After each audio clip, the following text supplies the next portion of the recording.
Depuis plusieurs siècles, l'énergie est le moteur du développement des nations. Il fallait donc nécessairement la produire ou, le cas échéant, la dompter. Tout commence au Burkina Faso avec une société d'entreposage avec une faible capacité de stockage. En 1965, 5 marketeurs se partageaient le marché. Total, Shell, Mobil Oil, British Petroleum BP et Texaco. Ce n'est qu'en 1978 que l'État intègre le secteur par la prise de capital dans la société Shell qui devient Petrovoltaï Shell. Le Burkina Faso post-indépendance est non producteur de pétrole, ne dispose pas assez de barrages pour de l'énergie hydroélectrique et bien qu'ayant le soleil à profusion, l'énergie solaire était au stade embryonnaire. Le coût des hydrocarbures était difficile à supporter, tant par l'État que par les usagers. Aussi, l'utilisation excessive de l'énergie ligneuse, à savoir le bois de chauffe et le charbon de bois, mettait en péril la sauvegarde de l'environnement. Il fallait réagir et vite. C'est l'ensemble de ces réflexions-là, ces réflexions qui ont été menées, qui ont abouti à la création, à la mise en place du moins d'une commission sur instruction du président Sankara pour la création d'une société afin de réorganiser ce secteur-là, secteur pétrolier, au profit de l'État. Ainsi naissait la Société nationale burkinabé des hydrocarbures, SONABI, le 9 octobre 1985.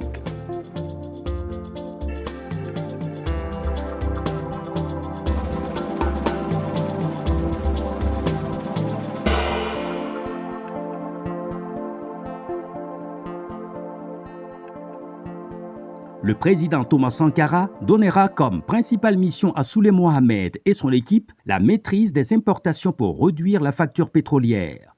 La mise en place d'un stock de sécurité, l'accès au gaz à un prix accessible au grand nombre et la réflexion à terme sur les énergies renouvelables, notamment le solaire. Plusieurs produits sont offerts par la SONABI à la clientèle. Il s'agit essentiellement du Super 91, le gazoil, le DDO pour les industries, le fioul pour les gros groupes, notamment la Sonabel et les mines, le pétrole lampant et le gaz butane. La politique de la SONABI consiste à payer les produits à l'international et n'ayant pas d'accès à la mer, elle fait recours à des dépôts côtiers. Du côté du Bénin, nous avons des dépôts là-bas. Togo, nous avons 2 dépôts également là-bas.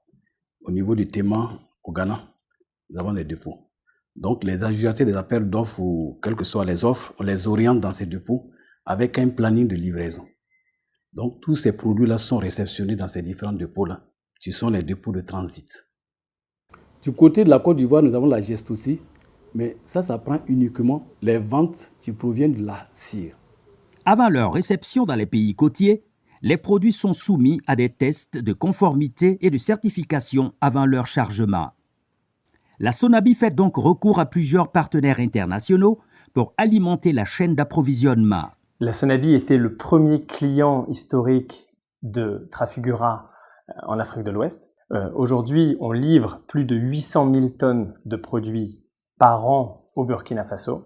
Donc aujourd'hui, nos thématiques de travail sont vraiment concentrées sur le développement de la chaîne d'approvisionnement, sur la sécurité de l'approvisionnement, pour s'assurer que le Burkina Faso ne manque pas et ne manque jamais de produits, et sur donc le développement des énergies futures qui pourront éviter de nouvelles crises, par exemple, sur le secteur de l'électricité. SONABI fait partie d'un de nos partenaires privilégiés à qui nous offrons nos services de stockage des produits pétroliers, mais aussi nos services de commercialisation, qu'on appelle couramment le trading, parce que nous participons aux appels d'offres de SONABI dans aussi bien la fourniture du gaz liquéfié, le GPL, principalement le butane et le propane, mais aussi les produits liquides, hydrocarbures liquides, le gasoil et le super. La relation entre la SONABI et le groupe, plus particulièrement le groupe Adaxorix, c'est un partenariat de plus de 20 ans. Voilà, où l'essentiel des produits en destination de la SONABI passaient au dépôt de Orix. Vous avez là un dépôt de 56 000 produits blancs, produits noirs compris, et un dépôt gaz de 1580 tonnes voilà, de gaz. Et tout ce stockage presque était mis à la disposition de la Sonabi. Et en moyenne, on sortait entre 60 et 70 camions de la Sonabi par jour. Quand la Sonabi passe ses commandes, nous nous chargeons de réceptionner ces produits conformément aux spécifications communiquées préalablement par la Sonabi. Nous réceptionnons ces produits, nous les stockons et nous chargeons également les camions. Nous nous occupons également de tout ce qui concerne le transit de ces produits. La STSL s'organise pour la sérénité et la rapidité des opérations de transit. Et nous avons mis également à la disposition de la Sonabi une application qui lui permet de consulter en temps réel son stock. La Sonabi a un contrat avec Dépôt pétrolier du Bénin pour le passage de ses produits par le port de Cotonou. Donc nous avons un contrat de passage et en cela, les navires qui sont nominés destinés à décharger dans notre terminal sont déchargés au port de Cotonou et acheminés par un pipeline sur le terminal. Et les camions sont planifiés pour être chargés pour prendre la route du Burkina. Avec ses différents partenaires, la Sonabi s'assure un approvisionnement sans interruption et en produits pétroliers et en gaz. Et pour coordonner toutes ces transactions, la Sonabi dispose de représentants côtiers. Et le représentant de dépôt côtier est sous l'autorité du directeur des approvisionnements et des stocks. Et il constitue le relais de la Sonabi au niveau du pays où il est accrédité. Et il a des attributions qui consistent à superviser les livraisons, donc les déchargements des navires qui amènent les stocks d'hydrocarbures destinés à la Sonabi. Il est tenu de suivre les chargements des camions au niveau des dépôts côtiers et de faire le reporting des stocks au quotidien pour mettre toutes les directions concernées au même niveau d'information.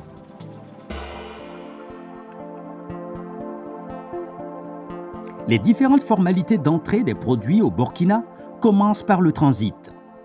Le transit va commencer donc par une déclaration d'exportation, voilà, pour ensuite donc être acheminé. À la frontière également, on va se procéder à des déclarations pour que le produit puisse entrer sur le territoire et pour être donc redirigé vers nos différents dépôts que nous avons à l'intérieur du pays. Les déclarations se font en relation donc avec la douane qui se chargera effectivement de s'assurer que les déclarations ont été faites de façon régulière et que les droits et taxes qui ont été donc déterminés vont effectivement à l'endroit donc du trésor public. À partir de la frontière du Burkina, la douane, le premier poste où le véhicule doit passer, est déjà informé qu'il y a tant de camions, il a les identités du véhicule et ce document, en tout cas, il a les contenus. Une fois que ça arrive, ils vont sortir physiquement, regarder que c'est effectivement le véhicule qui avait été signalé depuis le départ. Et aussi, ils vont valider le passage. Et comme c'est balisé, il y a un suivi satellitaire. On suit le véhicule depuis la frontière jusqu'à Bingo ici. Et nos agents aussi vont prendre le relais en vérifiant que tout est intact. Il n'y a pas eu de manipulation sur la balise, voilà. C'est intact. Ils les enlèvent et vont procéder à l'identification du véhicule, la prise en charge, avant de faire convoyer maintenant les scènes au niveau du dépôt pour le dépotage, où il y a également une équipe qui suit le dépotage. Après les formalités douanières, les produits sont acheminés pour le dépotage. La Sonabi dispose de deux principaux dépôts, à savoir Bingo et Bobo-Dioulasso. La capacité du dépôt de Bingo en hydrocarbures liquides actuellement est de 100 000 mètres cubes pour les produits liquides. Maintenant, pour le gaz, nous avons actuellement en tout cas 2 réservoirs de stockage au niveau du gaz. Les 2 réservoirs de stockage, en tout cas 2 sphères au niveau du gaz, nous font 2600 tonnes. Ça y va également de même également pour la livraison. Nous avons actuellement 2 centres emplisseurs avec 5 lignes, notamment 3 lignes pour les bouteilles de 6 kg, une ligne mixte pour les bouteilles de 6 kg et 12,5 kg et une ligne pour les bouteilles également de 12,5 kg. Nous avons au-delà de ça également une ligne pour les bouteilles hors gabarit. Le dépôt de Bobo a une capacité, tout produit confondu, de 25 millions de litres, ce qui est nettement dépassé de nos jours. Vous voyez, si je prends par exemple l'essence, tous les bacs remplis aujourd'hui, le Bobo, ça ne nous permet pas de dépasser plus de 10 jours pour servir. Donc vous voyez que c'est vraiment petit. Et c'est ce qui a amené donc les autorités du pays à entrevoir donc une augmentation des capacités. Une partie du dépôt de Bobo Dioulasso a été délocalisée à Pény, à 30 km au regard de l'exiguïté du site et de la proximité d'autres usines avec des produits inflammables.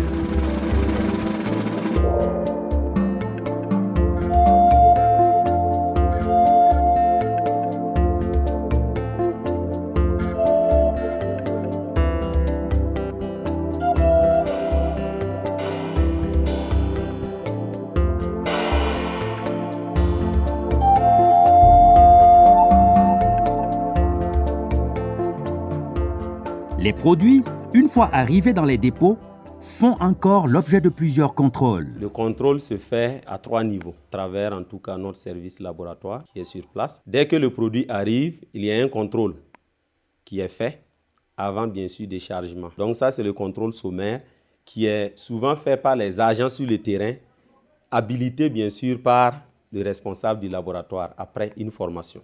Au-delà de ça, le laboratoire lui-même effectue ce qu'on appelle un contrôle approfondi, en faisant un prélèvement par produit et par origine pour faire un contrôle de tous les paramètres du produit, pour effectivement s'assurer que le produit n'est pas pollué, pour s'assurer que le produit en tout cas pourra brûler correctement une fois dans nos moteurs. Il y a aussi un autre niveau de contrôle qui est fait au niveau du stockage. Nous avons des réservoirs de stockage, c'est des humains bien sûr qui travaillent et périodiquement, notamment une fois par mois, il y a bien sûr ce qu'on appelle l'inventaire mensuel.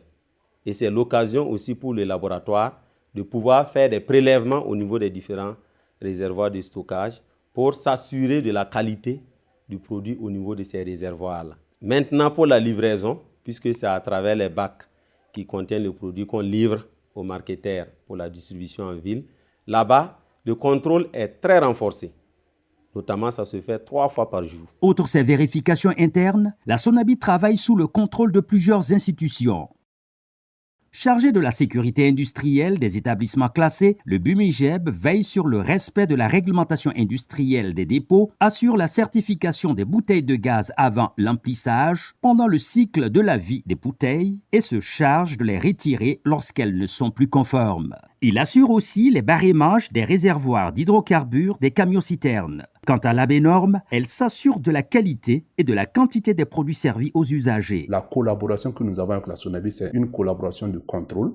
C'est nous qui devons nous charger de nous assurer que les quantités vendues par la Sonabi en termes de gaz, que les quantités de carburant achetés par la Sonabi aux marketeurs ou vendus aux marketeurs sont dans les limites tolérables.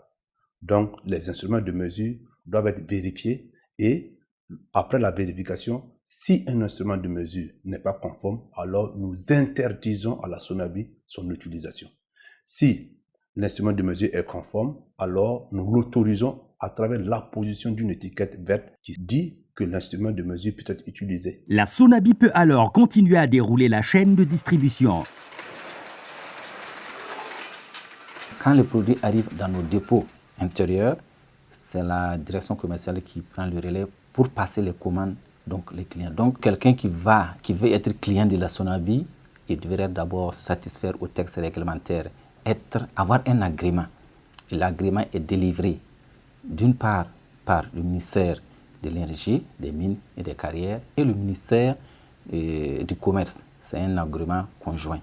Donc quand il satisfait à ses besoins et qu'on lui donne l'autorisation d'exercer, donc il a un agrément, il vient à la Sonabi et nous concluons avec le client un contrat. un contrat de marketeur? Les marketeurs sont l'interface entre la Sonabi et les clients. Nous sommes en quelque sorte les grossistes et les détaillants à la fois. Nous nous approvisionnons auprès de la Sonabi et on dessert tout le territoire burkinabé en vente du carburant. Nous pouvons distinguer plusieurs sortes de clients. On a les clients qu'on dit à crédit. Ça veut dire qu'ils fournissent un crédit à la Sonabi pour dire je veux sortir tel volume de super, de gasoil. En tout cas, il nous le fait savoir. Et ils passent commande. De cette commande, nous faisons un bon de chargement au niveau de nos dépôts qui vont lui livrer la quantité demandée. Il y a les clients aussi qui sont au comptant. Ça veut dire qu'il veut passer une commande pour un volume donné, il connaît les prix puisque c'est officiel, il va verser le montant en banque, il revient vers nous et là maintenant, nous passons sa commande. Une fois les produits disponibles à la pompe, leur prix est fixé par un comité interministériel de détermination des prix des hydrocarbures mis en place en 2009. Le CIDPH, présidé par le secrétaire général de la primature, est composé par les représentants du ministère du Commerce, du ministère de l'Énergie et de la Sonabi en qualité d'observatrice. Dans notre pays, les prix des hydrocarbures sont réajustés de façon mensuelle. Et le processus de réajustement suit deux étapes essentielles. Il y a une phase administrative et puis une phase technique.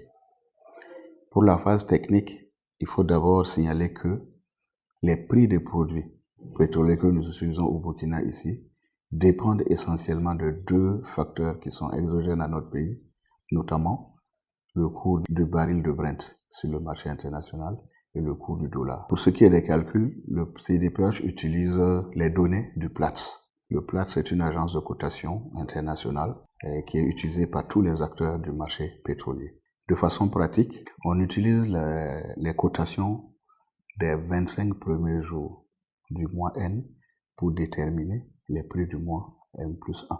On calcule le prix CAF avec cette moyenne et on ajoute maintenant tout ce qu'il y a comme frais, charges pour pouvoir transporter le produit jusqu'à nos dépôts à l'intérieur ici. Et quand on a ce montant-là, c'est ça qui représente en fait le prix réel par litre de produit. Et maintenant, la phase administrative va suivre. Au niveau de la phase administrative, les résultats sont présentés dans une note détaillée au gouvernement avec les propositions du comité et avec les orientations du gouvernement, 3 arrêtés conjoints signés par les ministres du Commerce et de l'Énergie sont pris. Le premier fixe les prix à Ouaga et Bobo, le deuxième sur les autres localités du pays et le troisième sur le prix du gaz. Il est important de noter qu'au Burkina Faso, le consommateur paye moins à la pompe que le prix affiché à l'international, la différence étant supportée par l'État. Ces subventions-là servent à quoi en réalité? Il y a le blocage des prix à la pompe, voilà, pour pouvoir permettre aux consommateurs de disposer de carburant à moindre coût et de qualité. Il y a la subvention sur la vente du gaz pour vulgariser son utilisation d'abord et ensuite lutter contre la désertification. Et il y a maintenant la subvention destinée en fait à la production de l'électricité. C'est pour le combustible Sonabel, pour permettre aux populations de disposer du courant à un coût relativement réduit. Cette subvention permet d'accroître considérablement le pouvoir d'achat des Burkinabés et d'améliorer leurs conditions de vie. La Sonabi est donc un maillon essentiel pour le développement du Burkina Faso. Pour cela, elle se doit de travailler dans un contexte adéquat en communion avec tous ses partenaires. Nous avons des concertations par des visites clientèles que nous faisons régulièrement avec l'ensemble des clients pour recueillir leurs besoins et leurs attentes. On peut dire à ce jour que les choses vont fortement bien entre les marketeurs et la Sonabi. La Sonabi fait de son mieux pour être présent auprès de ses marketeurs via les multiples réunions, la création des groupes WhatsApp. En tout cas, nous sentons ces derniers temps que la Sonabi est très engagée pour être avec ses marketeurs. Et nous l'apprécions très bien. Bon, avant même, nous les marketeurs là même, On avait peur même de s'approcher à la Sonabi. Mais avec tout, dans ces dernières années, sincèrement, la collaboration là, elle est bonne. Puisque quel qu'en soit nos difficultés, si nous venons solliciter, dans l'immédiat, on a une courte rencontre, on arrive à échanger et puis on gère le problème. Si un de nos membres a des problèmes avec la Sonabi n'hésite pas de contacter la fêtière. Et le rôle de la fêtière, c'est de défendre ses membres, mais en même temps, les conseiller, les sensibiliser s'il le faut. Jusqu'à là, il n'y a pas de problème avec la Sonabi. Et je tiens à remercier très sincèrement la Sonabi.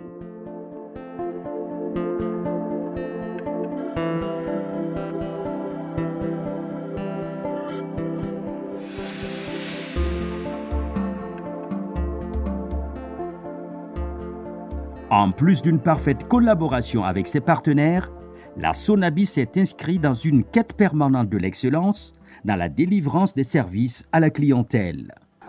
En effet, nous sommes lancés dans la démarche ISO 9001 depuis 2013 et ça a une très grande importance dans le déroulement de nos activités parce que nous sommes une société pétrolière et nous travaillons avec des standards et des structures internationales qui sont dans la démarche. Donc c'est une opportunité pour nous pour pouvoir améliorer notre prestation afin d'avoir une meilleure image envers nos prestataires et également nos clients et surtout de performer dans nos activités parce qu'à travers la ISO, nous avons l'avantage d'être parmi les meilleurs. Après avoir renouvelé avec brio la norme ISO 9001-2015, la Sonabi vise la triple certification avec la norme environnement et sécurité au travail. Malgré l'importance de sa capacité de stockage, la Sonabi, consciente de la poussée démographique et conformément à sa politique d'investissement, se projette par l'extension de ses capacités. La Sonabi, dans le cadre de sa politique d'investissement, a entrepris des travaux d'extension sur ces deux dépôts existants, notamment le dépôt de Bingo et le dépôt de Penny. Pour le dépôt de Bingo, la Sonabi a entrepris les travaux de construction de 2 bacs d'hydrocarbures liquides d'une capacité de 60 000 m3. Et au gaz, elle a entrepris les travaux de construction d'une sphère de 8 000 m3 et des centres d'emplissage de gaz. À Penny, 2 dépôts de 104 000 m3 pour les produits pétroliers et 4 000 m3 pour le gaz sont en finition. 2 nouveaux postes de réception et de livraison sont en essai. Une ligne ferroviaire a été construite pour desservir le dépôt depuis la gare de Penny. On pourra dépoter habituellement par camion-citerne, mais aussi cette fois-ci à Penny par wagon-citerne. Parce que c'est vraiment un dépôt assez moderne, c'est l'un des dépôts les plus modernes de la sous-région. Donc, il va sans dire qu'il faut vraiment viser sérieusement pour pouvoir l'exploiter le maximum possible. Toutes ces réalisations sont en droite ligne avec le nouveau plan stratégique dont s'est dotée la Sonabi, avec comme vision Sonabi 2027, une entreprise citoyenne porteuse de progrès dans l'approvisionnement des produits pétroliers et des innovations énergétiques. Et cette vision, c'est-à-dire qu'on l'a déclinée autour de 4 axes stratégiques. Le premier axe, c'est l'optimisation de la chaîne de valeur. Le deuxième axe, c'est le développement des nouveaux relais de croissance. Le troisième axe, c'est la transformation de la capacité d'exécution. Quatrième axe là maintenant, c'est le renforcement du pilotage stratégique et de la gouvernance. Ce plan stratégique entend révolutionner l'accès aux produits pétroliers au Burkina Faso. Suivant le plan stratégique de développement de la Sonabi, nous avions prévu construire 12 dépôts au total pour les 5 prochaines années. Et pour 2023, nous avons lancé 4 projets. Et on peut citer Kaya, le dépôt régional de Kaya, le dépôt régional de Pau, le dépôt régional de Koupéla et le grand dépôt Ouaga Est, juste à l'entrée de la ville. Plusieurs innovations sont inscrites pour la période 2022-2027. La première des innovations, il s'agit du trading. Il faut dire que dans le schéma classique, le schéma habituel que nous connaissons, les habitudes étaient de s'approvisionner via les traders qui accostaient avec le produit, qui mettaient dans les bacs et qui nous le vendaient à des coûts un peu onéreux. Aujourd'hui, nous avons mis un mécanisme en place pour lever les produits depuis les raffineries et donc approvisionner le pays à moindre coût. Comme autre innovation, les camions sont désormais géolocalisés depuis l'étape de la commande pour un suivi continu. En plus, la Sonabi a mis en place un centre de référence des produits pétroliers pour le développement des compétences. Un projet dénommé Jeunes Talents permettra d'accueillir chaque année des stagiaires pour les aguerrir au milieu professionnel et à terme renforcer les équipes de la Sonabi. Enfin, la Sonabi entend réexporter ses produits. Habituellement, on s'approvisionnait juste pour le bouquet. Aujourd'hui, nous avons entrepris de procéder à des opérations de réexportation. Nous acheminons le produit sur nos installations et nous avons la possibilité de revendre ce produit avec les pays voisins, notamment les pays de l'AES, le Mali et le Niger qui peuvent venir s'approvisionner via nos installations, via nos dépôts, à des coûts très intéressants. L'énergie est au cœur des activités humaines. Son coût détermine le coût de la vie et impacte le panier de la ménagère. Les premières autorités en font donc une priorité absolue et cela passe par une maîtrise parfaite de la chaîne d'approvisionnement.